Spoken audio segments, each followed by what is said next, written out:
1 گھنٹہ 5 نمازوں کے لیے مانگا جا رہا ہے، وہ دیا بھی اللہ نے ہے اور اس گھنٹے کو دینے کے لیے بھی ہم تیار نہیں۔ اگر اللہ ساری زندگی چھین لے پھر کیا کریں گے؟ آج جی ملازم، سرکاری ملازم نماز نہیں پڑھتا، جی میری نوکری میں ہار جاتا ہے۔ اس سے پوچھ جب مر جائے گا تو تیری نوکری کہاں جائے گی؟ اس لیے علماء کرام فرماتے ہیں کہ دین کے لیے دنیا کو چھوڑ دو، لیکن دنیا کے لیے دین کو نہ چھوڑو۔ اگر تجھے پتہ چل رہا ہے کہ فلاں کام میں میری نماز میں ہار جا رہا ہے، اس کام کو چھوڑ دو۔ تو اللہ کے محبوب پیغمبر اور صحابہ کا پہلا عمل کیا تھا؟ جماعت کے ساتھ نماز کا اہتمام کرنا۔ میرے محترم معزز مکرم سامعین، دوستو بزرگوں، ربیع الاول کا مہینہ اور تیسرا جمعۃ المبارک ہے۔ گزشتہ جمعہ رسول اللہ صلی اللہ علیہ وسلم کی نبوت کے بعد جن مشکلات کا اللہ کے نبی کو سامنا کرنا پڑا، ان مشکلات کے حوالے سے گفتگو تھی، اور رسول اللہ صلی اللہ علیہ وسلم ان مشکلات میں سے آخری مشکل کہ اپنے وطن کو مکہ المعظمہ کو چھوڑنا پڑا اور چھوڑ کر مدینہ کی طرف ہجرت کر گئے۔ تو ہجرت کرنے کے بعد رسول اللہ صلی اللہ علیہ وسلم نے جو سب سے پہلا کام کیا وہ مسجد کی تعمیر تھی۔ تو اس حوالے سے آج آپ حضرات کے سامنے چند باتیں عرض کرنی ہیں، مسجد کی اہمیت، مسجد کی عبادات، مسجد کے تعمیرات کے حوالے سے، کیونکہ دنیا کے اندر کوئی بھی کام بغیر محنت مشقت کے نہیں ہوتا، اور بغیر اسباب کے اللہ تعالیٰ نے کسی کام کو بھی نہیں بنایا۔ اللہ نے دنیا کے ہر کام کو اسباب کے ساتھ جوڑا ہے۔ تو مساجد بھی دنیا کے اندر انہی کاموں کا ایک حصہ ہے۔ تو رسول اللہ صلی اللہ علیہ وسلم نے چونکہ سفر کے اندر ہجرت کی اور ربیع الاول کے مہینے میں وہاں پہنچے، اور رسول اللہ صلی اللہ علیہ وسلم نے وہاں جا کر مسجد قباء کی سب سے پہلے تعمیر کی، تو اس حوالے سے آپ کے سامنے مسجد کے حالات، اہمیت، عظمت کے حوالے سے گفتگو ہے۔ سب سے پہلی بات کہ اللہ تعالیٰ کے کلام پاک کے اندر جو میں نے آیت آپ کے سامنے پڑھی، اللہ خود قرآن میں ارشاد فرماتے ہیں وَأَنَّ الْمَسَاجِدَ لِلَّهِ فَلَا تَدْعُوا مَعَ اللَّهِ أَحَدًا، اور دوسری جگہ اللہ نے ارشاد فرمایا وَمَنْ أَظْلَمُ مِمَّنْ مَنَعَ مَسَاجِدَ اللَّهِ أَنْ يُذْكَرَ فِيهَا اسْمُهُ۔ ان دونوں آیات کے اندر بہت ہی سنگین پیغامات ہیں، اللہ کی طرف سے بہت بڑے احکام بتا دیے گئے۔ سب سے پہلی بات اس کے اندر یہ بتائی وَأَنَّ الْمَسَاجِدَ لِلَّهِ کہ مسجدیں اللہ کے لیے ہیں، مسجدیں اللہ کے لیے ہیں۔ اللہ کے لیے کا مطلب مسجدیں اللہ کا گھر ہیں۔ اب اس میں ہر وہ چیز نکل جائے گی جن کا مقصود دنیا ہو۔ اگر کسی نے کوئی عمارت تعمیر کی اور اس کو مسجد کا نام دیا لیکن وہ ذاتی استعمال میں لا رہا ہے تو وہ مسجد نہیں کہلائے گی، کیونکہ وہ اس کے اپنے ذاتی مقاصد کے لیے استعمال کی جا رہی ہے، اللہ کے لیے نہیں کی جا رہی، کیونکہ مسجد اسے کہتے ہیں جو اللہ کی ہو۔ کیونکہ مسجد کا لغوی اصطلاحی معنی مسجد کا ہوتا ہے سجدے کی جگہ، اور اصطلاح میں مسجد کہتے ہیں کہ ایک مخصوص جگہ کو نماز کے لیے، عبادات کے لیے خاص کر دیا جائے، اس کو مسجد کہتے ہیں۔ تو وَأَنَّ الْمَسَاجِدَ لِلَّهِ کا معنی کہ اللہ کی عبادت کے لیے جس جگہ کو مختص کیا جائے اس کو مسجد کہتے ہیں۔ اور اللہ نے آگے اس کی وضاحت بھی کر دی کہ فَلَا تَدْعُوا مَعَ اللَّهِ أَحَدًا، اس کے اندر چونکہ مسجد اللہ کی ہے تو اس میں عبادت بھی صرف کس کی جائے گی؟ اللہ کی جائے گی۔ تو دو باتیں قرآن کی اس آیت سے واضح ہو گئیں۔ پہلی بات یہ واضح ہو گئی کہ مسجد اللہ کا گھر ہے، کسی کا گھر نہیں ہے۔ اگر کوئی بندہ اللہ کے گھر سے کسی کو روکتا ہے تو قرآن کی دوسری آیت میں اللہ نے اس کی مذمت بیان کی. جیسے اکثر لوگوں نے یہ ترتیب بنائی ہوئی ہے، آج کل چل رہا ہے نظام، کس نے اپنے نام کی مسجد بنا لی تو وہ اپنا نام استعمال کرتا ہے، کسی نے مسجد کے لیے جگہ دے دی وہ اپنی جگہ کا رٹ لگایا ہوا ہوتا ہے، کسی نے اپنے مسلک کی مسجد بنا لی تو اوپر بورڈ لگا دیتے جی فلاں بندے فلاں مسلک کے لوگ اس مسجد میں نماز نہیں پڑھ سکتے، فلاں کا اس مسجد میں آنا بند ہے، فلاں پہ پابندی ہے. بھائی یا تو کہو یہ مسجد نہیں ہے، ہمارا دارہ ہے، ہمارا ڈیرہ ہے، ہماری مرضی چلے گی، پھر ٹھیک ہے، پھر تو بات ہی ختم. ظاہری بات ہے میرا گھر ہے تو میرے گھر میں وہ آئے گا جسے میں اجازت دوں گا، وہ نہیں آئے گا جسے میں منع کروں گا. تو اگر مسجد واقعی اس بندے کی ہے تو پھر وہ روک سکتا ہے، اس کو حق ہے، لیکن شرط یہ ہے کہ پھر اس کو مسجد کا نام نہیں دے گا، وہ مسجد نہیں کہلائے گی. اگر آپ کہیں کہ نہیں جی یہ تو اللہ کے لیے مسجد ہے تو پھر آپ کسی کو روک نہیں سکتے اس کو. ہاں اس شخص کو آپ روک سکتے ہیں جو مسجد کے حالات کو، مسجد کے معاملات کو، مسجد کے اندر کرنے والے لوگوں کی عبادات کو خراب کرتا ہو. تو وہ تو ایک ایسا بندہ ہے جو شرارت کرنے والا ہے، اور ایسا بندہ مسجد کے اندر پسند نہیں ہے اللہ، کیونکہ مسجد کے آداب میں داخل ہے. آگے چل کر میں اس کے اوپر بھی بات کر لوں گا. تو پہلی بات قرآن مجید کی اس آیت سے یہ بات ثابت ہو گئی کہ وَأَنَّ الْمَسَاجِدَ لِلَّهِ، مسجدیں کہتے اسے جو اللہ کے لیے بنائی گئی ہیں. مسجد کا مقصد ہی اللہ کی عبادت ہے. اب ظاہری بات ہے جو بندہ مسجد بنوا رہا ہے اس کا مقصد بھی لوگ اس میں عبادت کریں، اور جو بندے مسجد کے اندر آ رہے ہیں ان کا مقصد بھی اللہ کی عبادت کرنا ہے، تو پھر وہ مسجد اللہ کا گھر کہلائے گی. فَلَا تَدْعُوا مَعَ اللَّهِ أَحَدًا. آج ہمارے پاکستان کے موجودہ حالات میں دیکھیں تو لوگوں نے مسجدوں کے اس آیت کے اس معاملے کو بھی پامال کیا ہوا ہے. مسجد اللہ کا گھر ہے، عبادت اللہ کے لیے کرنی تھی، جناب پیر صاحب آ گئے تو پیر کو مسجد کے اندر سجدے کیے جا رہے ہیں، مسجد کے اندر اس کے سامنے جھکا جا رہا ہے.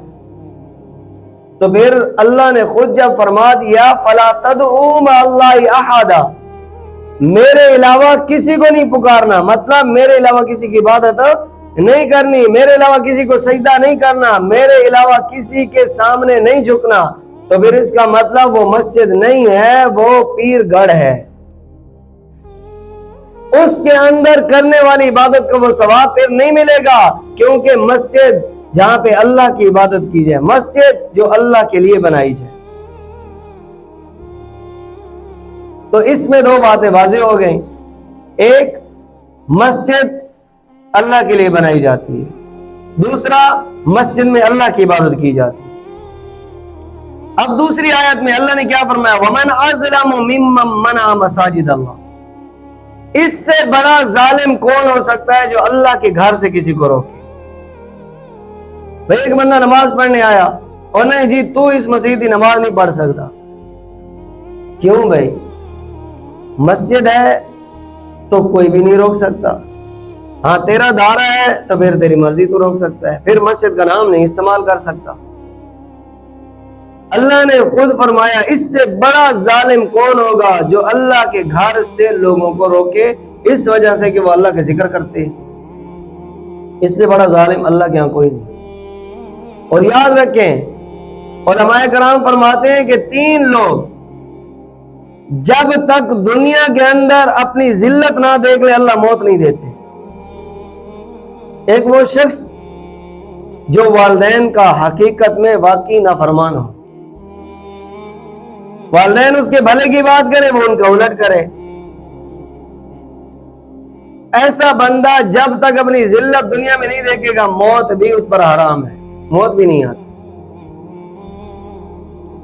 اللہ کے محبوب پیغمبر نے فرمایا دوسرے نمبر پہ وہ شخص جو قطع رحمی کرتا ہے، لوگوں سے تعلق توڑتا ہے اپنا. جس نے تعلق توڑ دیا لوگوں کے ساتھ اس کو بھی موت اس وقت تک نہیں آئے گی جب تک کہ وہ اپنی ذلت نہ دیکھ لے دنیا کی. اور دیکھ لے لوگوں کو بڑے دڑلے سے جناب نمازی بھی ہیں، حاجی بھی ہیں، صف اول کے بھی ہیں، حالات یہ ہے کہ اپنے گھر میں اپنے بچوں سے بول چال نہیں، حالات یہ ہے کہ اپنا سگا بھائی راضی نہیں ہے، حالات یہ ہے کہ اپنے رشتہ داروں کے ساتھ بیٹھنے کے لیے تیار نہیں، اور میں کوئی فائدہ نہیں اس کا، یہ اپنی ذلت کے سارے گڑھے کھود رہا ہے۔ اور تیسرے نمبر پہ وہ جو دین میں کسی معاملے میں رکاوٹ بنتا ہے، چاہے وہ کسی عالم کی ذلت کا شکار بنے، چاہے وہ مسجد میں کسی کی رکاوٹ کا سبب بنے، چاہے وہ دین کے کسی شعبے میں کسی نقصان کا سبب بنے، اس کو بھی اس وقت موت نہیں آتی جب تک وہ اپنی ذلت نہ دیکھے۔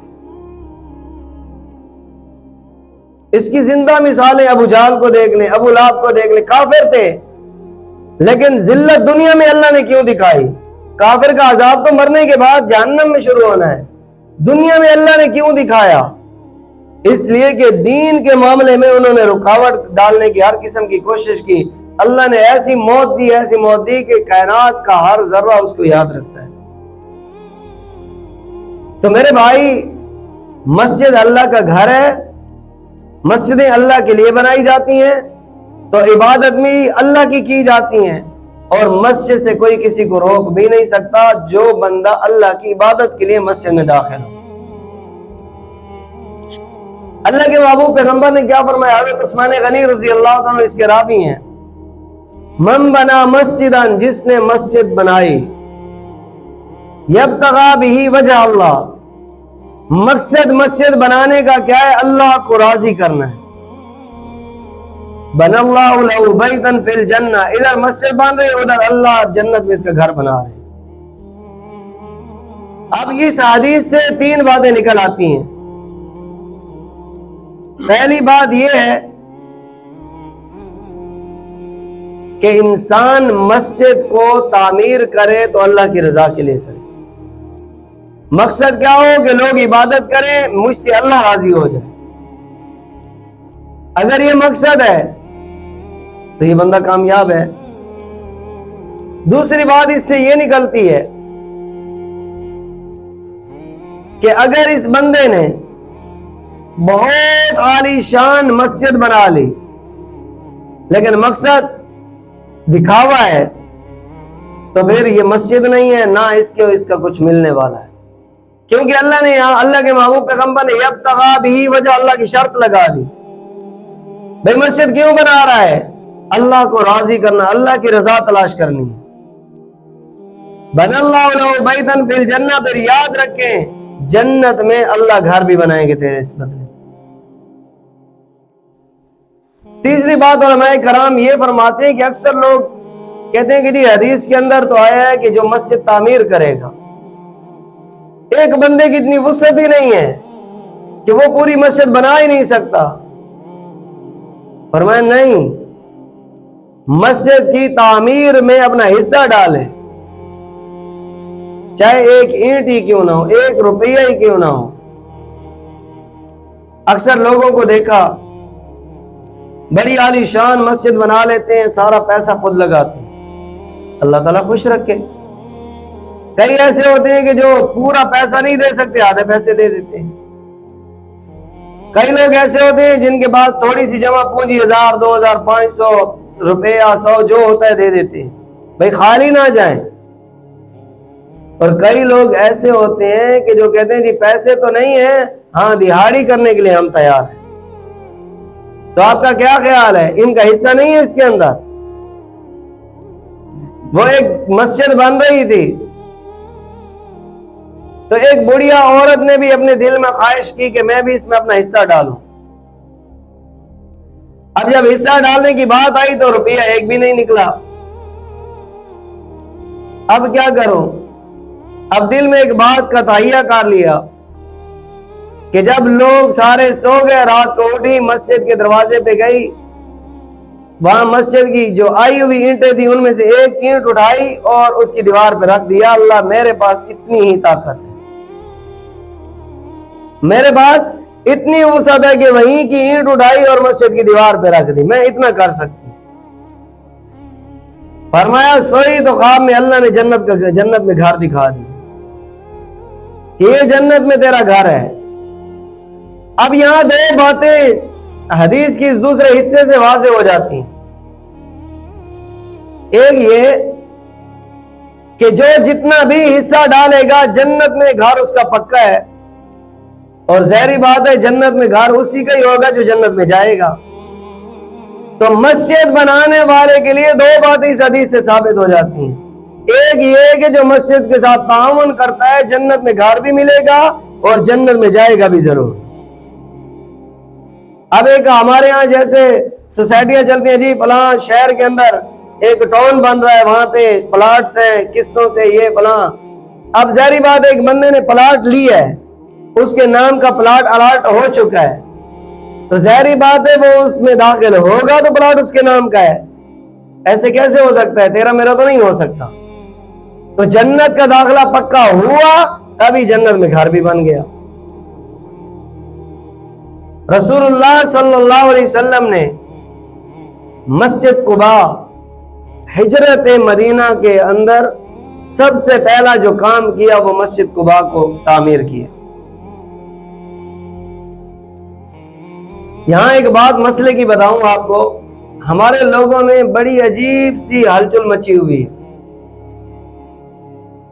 ایک بات تو یہ مشہور ہے، یار آپ نماز پہ نظر نہیں آئے، یار تو ہی دس کہنے پیچھا نماز پڑھی ہے، سان تو سمجھ نہیں آتی مولویاں دی، وہ اور مسئلے دے سند ہے، وہ اور مسئلے دے سند ہے۔ کس کے پیچھے نماز پڑھے؟ کس کی مانے کس کی نہ مانے؟ میں کئی مرتبہ کہہ چکا ہوں کہ بازار میں جا کر اس کو یہ پتا ہے کہ ایک نمبر چیز کہاں سے ملتی ہے۔ دنیا کے معاملے میں اس سے بڑا سمجھدار کوئی نہیں ہے، اور جب بات دین کی آ جائے تو کہتے ہیں سانو پتہ ہی نہیں چلتا مولویاں۔ اصل مسئلہ یہ نہیں، اصل مسئلہ اس کے دماغ کی خرابی، اصل مسئلہ اس کے ایمان کی خرابی۔ یہ مسجد آنا نہیں چاہتا، یہ بہانہ ہے ایک، بھئی اس پہ لوگ چپ ہو جائیں گے، ہاں یار گل تو ٹھیک ہے، کس کی مانے کس کی نہ مانے۔ اگر تجھے 40-50 روپے کلو آلو کا پتہ چلتا ہے کہ کس کے پاس صحیح ہے کس کے پاس صحیح نہیں ہے، تو تجھے دین کے معاملے میں یہ بات پتہ کیوں نہیں؟ یا تو ایمان سے کوڑا ہے، یا ایمان کے علم سے کوڑا ہے، یا تیرے اندر بدماشی ہے کہ میں دین پہ چلنا نہیں چاہتا، اس کے علاوہ اور کوئی نہیں۔ گفتگو سے لوگ اکثر کہتے ہیں جی ہم بھانپ لیتے ہیں کہ یہ کہاں سے اس کا چینل ہے، تو پھر یہاں کیوں نہیں بھانپ لیتے، سمجھ لیتے کہ یہ کیا بات کر رہے ہیں، کون سچا ہے کون جھوٹا ہے۔ تو ایک تو یہ بات، دوسری بات، اکثر لوگ بغیر کسی عذر کے یا نماز نہیں پڑھتے، یا پڑھتے ہیں تو گھروں میں اپنی نمازیں شروع کر دیتے ہیں، گھروں میں۔ یاد رکھیں اللہ کے محبوب پیغمبر نے اگر گھروں میں نمازوں کے پڑھنے کی اجازت ہوتی تو رسول اللہ صلی اللہ علیہ وسلم مسجد تعمیر نہ فرماتے۔ اور جو لوگ کہتے ہیں نا کہ جی ہمارے گھر دور ہے مسجد سے اس لیے ہم گھر پڑھتے ہیں، ان کے لیے بھی اللہ کے نبی کا فرمان موجود ہے۔ ایک کوئی صحابہ ہے، یا رسول اللہ ہم مسجد کے قریب گھر لینا چاہتے ہیں۔ اللہ کے نبی نے فرمایا کیوں؟ کہا کہ مسجد میں آنے میں جماعت کے ساتھ شریک ہونے میں آسانی ہوگی۔ اللہ کے نبی نے فرمایا تم نہیں چاہتے اس بات کو کہ تم جتنا دور سے آؤ تمہارے اتنے زیادہ قدم لگیں اور اتنے زیادہ قدم لکھے جائیں، کیونکہ جو بندہ گھر سے وضو کر کے صرف اس نیت سے گھر سے باہر نکلتا ہے کہ میں جا کر اللہ کے ہاں سجدہ کر کے آؤں، نماز پڑھ کے آؤں، دو اللہ نے انعام اس کے لیے لکھ دی ہیں۔ ایک انعام یہ لکھا کہ یہ گھر سے نکلا مسجد کے لیے، اللہ کے ہاں یہ رجسٹر میں لکھا جائے گا جیسے گھر سے بیت اللہ کی طرف احرام باندھ کے جا رہا ہے۔ کتنی بڑی فضیلت ہے۔ اور فرمایا دوسرے نمبر پہ اپنے گھر سے نکلا مسجد کے لیے وضو کر کے، تو اس کے ہر قدم پہ ایک نیکی لکھی جائے گی۔ میں بات کر رہا تھا کہ کچھ لوگ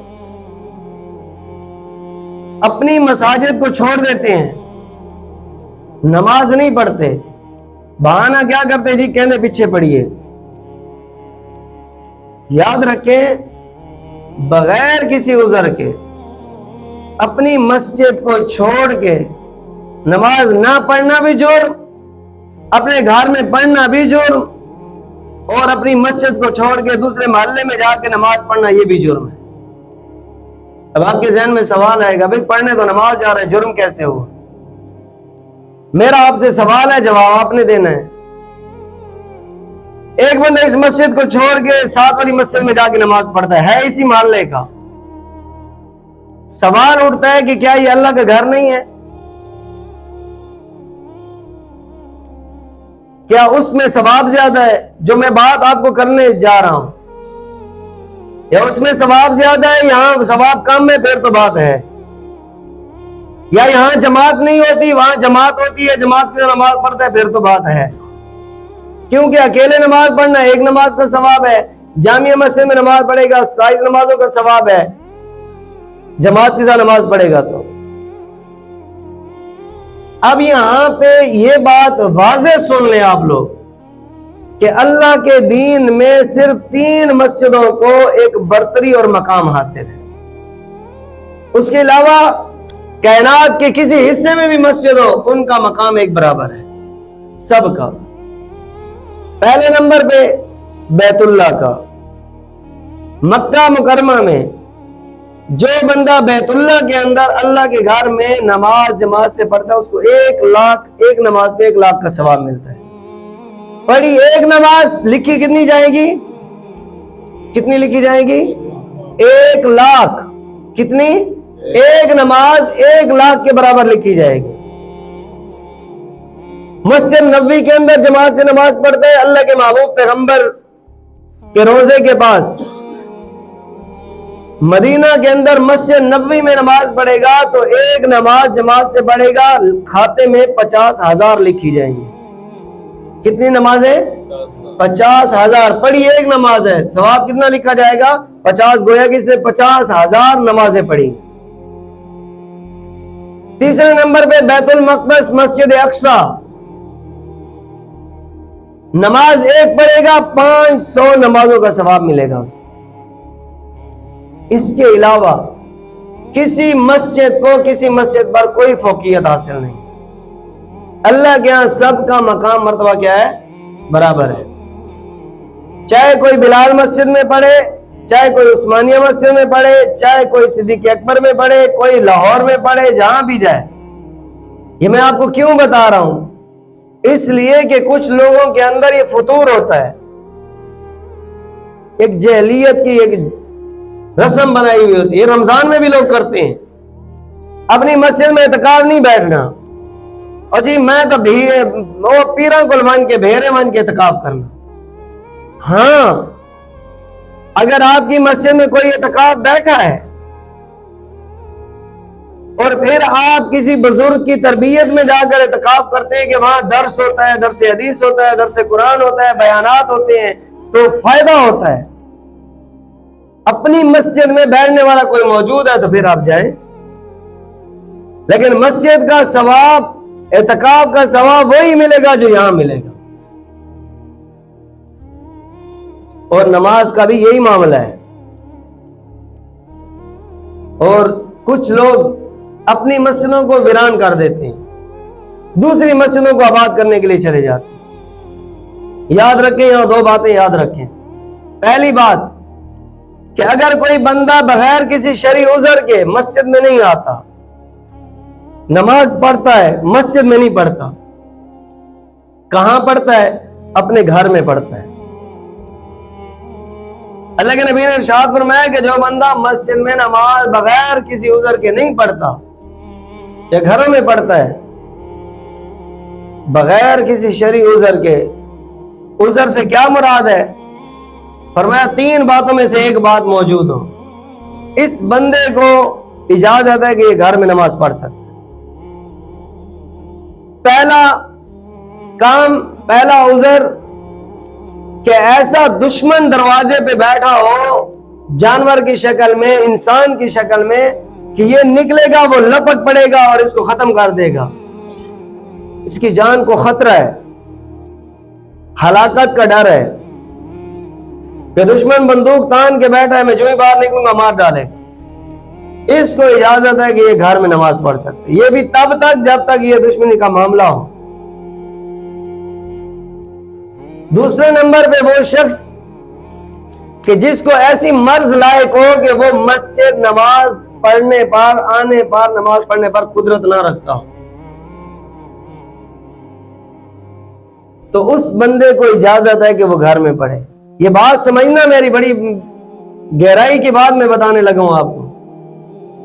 تیسرے نمبر پہ وہ بندہ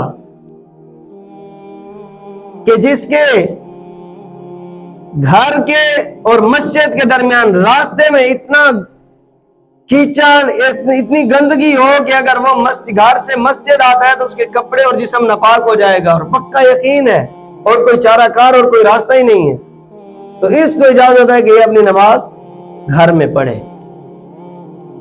اب یہاں دو باتیں واضح ہو گئی۔ پہلی بات یہ واضح ہو گئی کہ نماز کبھی معاف نہیں ہے، نماز کبھی معاف نہیں ہے کہ گھر میں پڑھے، پڑھنی ضرور ہے، معافی نہیں ہے۔ اور دوسری بات کہ اللہ کے محبوب پیغمبر نے اتنی بڑی شرائط لگا دی، تو مطلب یہ ہے کہ جماعت کے ساتھ نماز پڑھنا بہت ضروری ہے، یہ واجب ہے۔ لوگ چھوٹی چھوٹی باتوں پہ نماز ہی چھوڑ دیتے ہیں، نماز پڑھتے ہی نہیں۔ خدا کی قسم، دین کے لیے دنیا کو چھوڑ دو، دنیا کے لیے دین کو نہ چھوڑو۔ تم چھوڑو نہ چھوڑو، دنیا تم سے چھوٹ جائے گی۔ چاہے تم اپنی مرضی سے چھوڑو، بیماری سے چھوڑو، حادثات سے چھوڑو، جس حالت میں چھوڑو، موت تمہیں دنیا سے الگ کر کے رہے گی۔ یہ اللہ کے قرآن کا فیصلہ ہے۔ چھوٹنا ہے، دنیا نے چھوٹنا ہے، اس لیے دنیا کے لیے دین کو نہ چھوڑو۔ سمجھ نہیں آتی؟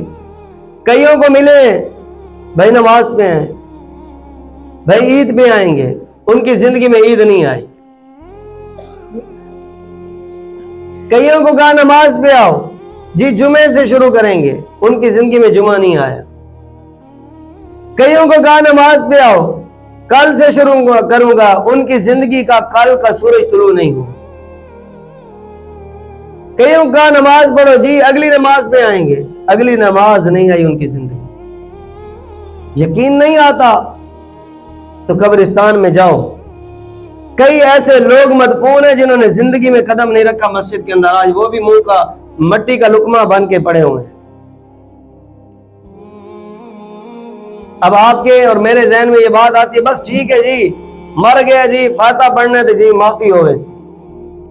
اللہ کے محبوب پیغمبر امام الانبیاء ہیں۔ کون ہیں؟ سارے ایک دفعہ بولے صلی اللہ علیہ وسلم۔ اللہ کے نبی پر جب اللہ کے نبی کا نام آئے تو درود پڑھنا ایک دفعہ واجب ہے، اور جو بندہ درود پڑھتا ہے اللہ کے ہاں اس پر 10 رحمتیں نازل ہوتی ہیں، اللہ اس کے دل میں سکون پیدا کر دیتے ہیں۔ اور کوشش کیا کریں جمعے والے دن 2 عمل ضرور کیا کریں، ایک سورۃ کہف کا اہتمام کیا کریں، دوسرا درود شریف کی کثرت کیا کریں۔ بہرحال میں بات کر رہا تھا، امام الانبیاء تمام نبیوں کے امام ہیں، سردار الانبیاء ہیں، سید الانبیاء ہیں، خاتم الانبیاء، ان کے بعد کسی نے نہیں آنا۔ اور اللہ نے لقب کیا دیا؟ رحمت للعالمین کا۔ جانوروں کے لیے بھی رحمت ہے، انسانوں کے لیے بھی رحمت ہے، چرند پرند کے لیے بھی رحمت ہے، ہر ایک چیز کے لیے رحمت ہے۔ ان کا فرمان سنیں۔ جو لوگ ایسے آوارگی کی زندگی گزارتے ہیں، جی مریں گے تو پیچھے میرے ورثاء ہیں، میرے اوپر فاتح خانیاں یہ کریں گے، میرے بھائی یاد رکھو، جب انسان قبر میں جاتا ہے تو اللہ کے محبوب پیغمبر نے کیا فرمایا کہ جو بندہ فجر کی نماز نہیں پڑھتا اس کے اوپر ایک اژدہا سام مسلط کیا جاتا ہے، اور وہ اس کو ایسا ڈنگ مارتا ہے کہ یہ بندہ 70 ہاتھ زمین کے نیچے چلا جاتا ہے، اس کی کڑواہٹ سے، اس کی سختی سے۔ فرمایا کہ اس کی کڑواہٹ زہر میں اتنی ہے، اگر وہ ایک پھونک مارے زمین پہ تو سارا سبزہ خشک ہو جائے گا، سمندر کڑواہٹ سے بھر جائیں گے۔ فرمایا جو بندہ فجر کی نماز نہیں پڑھتا وہ شام مسلط ہوتا ہے اور اس کو ڈستا رہتا ہے زور کی نماز تک، پھر مسلط ہوتا ہے زور کی نماز سے لے کر عصر تک، پھر عصر سے لے کر مغرب تک، پھر مغرب سے لے کر عشاء تک، پھر عشاء سے لے کر صبح تک، قیامت تک اس کے ساتھ یہ عذاب ہوتا رہے گا۔ کس بات پر؟ یہ ابھی ایک کڑی ہے دین کی، نماز، یہ تو بنیاد ہے۔ فرمایا نماز نہ پڑھنے پر اس کو قبر میں یہ عذاب ہو۔ فرمایا پل صراط سے گزرے گا تو وہی گزرے گا جس کی زندگی میں نماز بھی ہو اور نماز بھی دکھلاوے والی نہیں۔ اللہ نے قرآن میں فرمایا فویل للمصلین، کئی نماز پڑھنے والے ہلاکت میں ہیں۔ کون سے؟ الذین هم عن صلاتهم ساہون، جو اپنی نمازوں میں سستیاں کرتے ہیں، کبھی پڑھی کبھی نہ پڑھی، کبھی موقع ملا کبھی یہ کبھی وہ، کبھی دنیا کے بہانے، کبھی ادھر کے کبھی ادھر کے۔ فرمایا نماز پڑھو، تندرست ہو، بیمار ہو بیٹھ کے پڑھ لو، بیٹھ کے نہیں پڑھ سکتے لیٹ کے پڑھ لو، لیٹ کے نہیں پڑھ سکتے ہاتھ کے اشاروں سے پڑھ لو، آنکھوں کے اشارے سے پڑھ لو، نماز معاف نہیں ہے، معافی کی کوئی صورت نہیں ہے۔ پل صراط سے وہ بندہ گزرے گا جو نماز بھی پڑھتا ہو، الذین هم یراؤون، جس کے اندر دکھاوا بھی نہ ہو، میں اللہ کی رضا کے لیے، اللہ کو راضی کرنے کے لیے سجدہ کرنے جا رہا ہوں۔ اکثر ہم مسجد میں آتے ہیں، یار وہ فلانا بندہ تانے دیندا ہے یار محلے دے وچ تسا نماز نہیں پڑھتے، کیا کریے وہنا پوندے؟ نہیں میرے بھائی، اس نماز کا کوئی فائدہ نہیں۔ اللہ کو راضی کریں۔ اب اللہ کے محبوب پیغمبر کا دوسرا فرمان سنیں۔ اللہ کے محبوب پیغمبر فرماتے ہیں میرا دل چاہتا ہے کہ چند جوانوں سے کہوں لکڑیاں اکٹھی کریں اور اپنی جگہ کسی بندے کو مقرر کروں کہ وہ میری جگہ نماز پڑھائے، اور میں وہ لکڑیوں سے آگ لگا دوں ان لوگوں کے گھروں کو جو بغیر کسی وجہ کے، بغیر کسی عذر کے گھروں میں نماز پڑھتے ہیں۔ یہ نہیں فرمایا کہ جو نماز نہیں پڑھتے، جو بغیر کسی عذر کے گھروں میں نماز پڑھتے ہیں، اور پھر فرمایا کہ جو لوگ نماز نہیں پڑھتے دل چاہتا ہے ان کا گھر جلا دوں۔ یہ کون کہہ رہے ہیں؟ جن کو اللہ قرآن میں کہہ رہے ہیں رحمت للعالمین۔ آخر ہم بیٹھ گئے، یار یہ باتیں کانوں کی لذت کے لیے نہیں ہے۔ مولویوں نے شغل بنا لیا ممبروں پہ لذت کی تقریریں کرنے کا، میں نے اور آپ نے لذت حاصل کرنے کے لیے کانوں کی مٹھاس پیدا کر دی، بس ٹھیک ہے سن لیا سنا دیا۔ ہم کبھی بیٹھ کے اس بات کو سوچیں کہ یار جس نبی کو اللہ نے رحمت بنایا انسانوں کے لیے نہیں پوری کائنات کی ہر مخلوق کے لیے، آخر وہ اتنی سخت وعیدیں کیوں بیان کر رہے ہیں؟ آخر نماز میں ایسا کیا ہے؟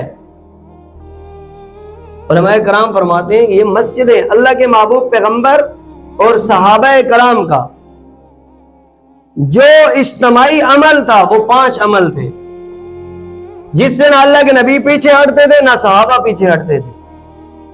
فرمایا سب سے پہلا عمل نماز کو جماعت کے اہتمام کے ساتھ ادا کرنا۔ ہمارے مسلک میں مسجد کے اندر ایک مرتبہ مقامی مسجد کے اندر نماز ہو جائے جماعت سے تو دوبارہ جماعت سے نماز نہیں پڑھی جاتی۔ کیوں؟ کبھی اس کی وجہ آپ نے پوچھی کسی سے؟ بھئی یار ایک مرتبہ جماعت ہو گئی دوبارہ جماعت کیوں نہیں کرتے؟ تاکہ مسجد کے اندر جماعت کی اہمیت برقرار رہے۔ آپ کا کیا خیال ہے اگر 2-4 بندے کہیں جی جماعت ہو گئی تو ہم اپنی کرا لیں گے، تو جو مسجد کے اندر اتنا زیادہ کثیر تعداد مجمع کا اکٹھا ہونا وہ ختم ہو جائے گا۔ ہر بندہ کہے گا جی 2-3-4 اکٹھے ہو جاتے ہیں جماعت کرا لیتے ہیں، تو جماعت کی اہمیت ختم ہو جائے گی۔ اللہ کے محبوب پیغمبر اور صحابہ کا پہلا عمل کیا تھا کہ نماز کو جماعت کے ساتھ ادا کرنا۔ صحابہ کرام فرماتے ہیں کہ ہمارے دور کے اندر جو کھلم کھلا علی الاعلان منافق تھا وہ تو جماعت سے نماز نہیں پڑھتا رہ جاتا، وگرنہ عام منافقین وہ بھی صفوں میں کھڑے ہوتے تھے نماز کے لیے، وہ بھی جماعت کو نماز سے نہیں چھوڑتے تھے۔ ہمارے یہاں خدا کی قسم لوگ نماز کو نماز ہی نہیں سمجھتے. اب جمعہ ہے، ناراض نہیں ہونا، کسی کو میں ٹارگٹ نہیں کر رہا، یہ سچ بات بتا رہا ہوں. ہم نے رسمی نمازیں شروع کی ہوئی ہیں، رسمی نمازیں. کوئی جمعہ پڑھ لے، کوئی عصر پڑھ لیتا ہے، کوئی فجر پڑھ لیتا ہے، کوئی مغرب. جیسے مذاق چل رہا ہے جی، دل کیا تو ریڈی سے فروٹ لے لیا، دل کیا تو نہ لیا. میرے بھائی 5 ٹائم نماز بالغان پہ فرض ہے، اس کو ادا کرنا لازمی ہے. اگر آپ فجر پڑھیں تو اس کا یہ مطلب نہیں ہے کہ آپ کی ظہر کی نماز معاف ہو گئی آپ سے. ظہر کا الگ حساب دینا پڑے گا. یہ اللہ کے دستور میں ہے کہ 5 نمازیں آپ نے ادا کرنی. اچھا ایک سوال ہے، 24 گھنٹے کی زندگی کس نے دی؟ بولیں کس نے دی؟ اللہ نے دی. اس 24 گھنٹوں میں سے اللہ 1 گھنٹہ نماز کے لیے مانگ رہے ہیں. 23 گھنٹے نہیں مانگ رہے.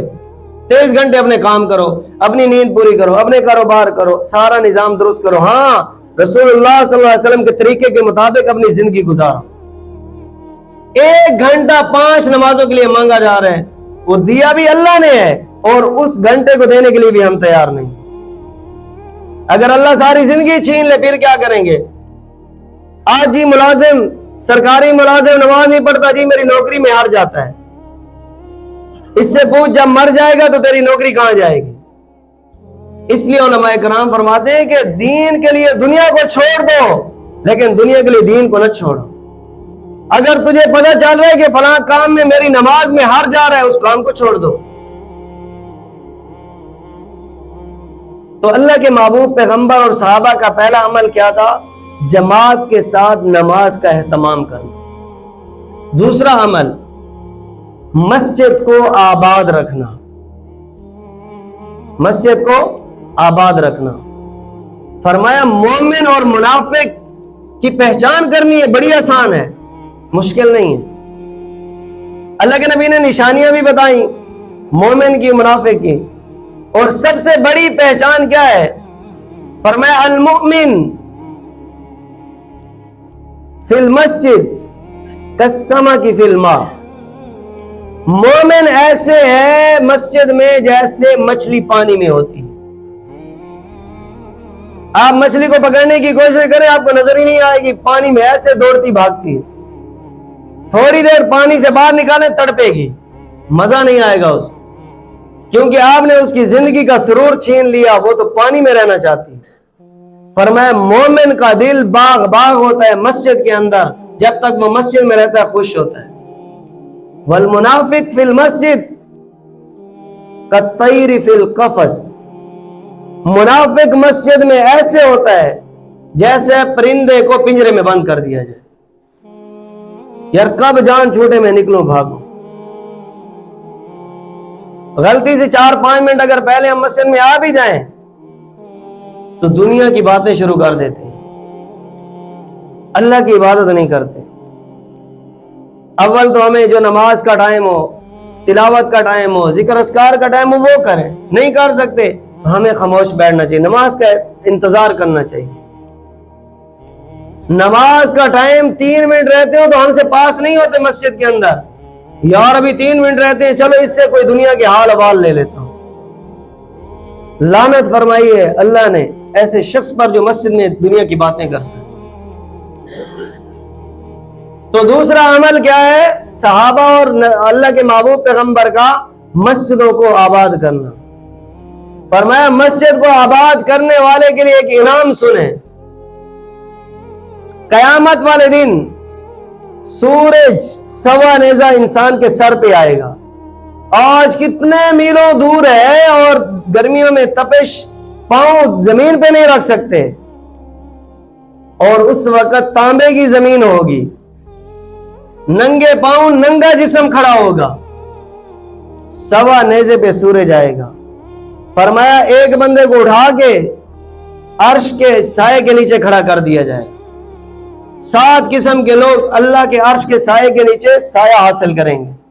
ان میں سے ایک وہ بندہ ہوگا جسے اٹھا کر عرش کے سائے میں کر دیا جائے گا. لوگ پوچھیں گے یہ کون ہے؟ کہا یہ وہ ہے جس کا دل مسجد کے ساتھ لگا رہتا تھا.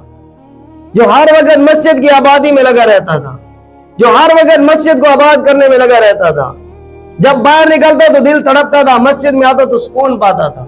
فرمایا اس کو عرش کے نیچے جگہ دو، عرش کا سایہ اس کو ملے گا۔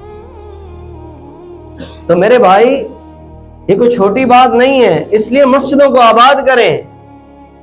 خدا کی قسم ان مسجدوں نے ہی ہمارے عیب چھپائے ہوئے ہیں، ان مسجدوں میں نہیں ہمارے عیب چھپائے ہوئے۔ ہمیں کیا پتا باہر کے بندے کو کہ یہاں ہندو رہتے ہیں مسلمان رہتے ہیں، مسجد ہی ہمارا عیب چھپاتی ہے کہ یہاں مسلمان رہتے ہیں، وگرنہ کردار سے تو خدا کی قسم ہمارے صفات سے تو انگریزوں کی صفات دیکھ لیں۔ ہم مسجد کا جتنا احترام کریں اتنا کم ہے، اس کو آباد کرنا چاہیے۔ فرمایا تیسرے نمبر پہ اللہ کے محبوب پیغمبر صحابہ کرام کا عمل تھا قرآن کی کثرت سے قرآن کی کثرت سے تلاوت کرنا۔ یہ صحابہ اور انبیاء نبی کریم صلی اللہ علیہ وسلم کا معمول تھا۔ اور جہاد فی سبیل اللہ، اور پانچواں نمبر خیر خواہی کرنا، لوگوں کی خیر خواہی کرنا، یہ صحابہ اور نبی کا مشغلہ۔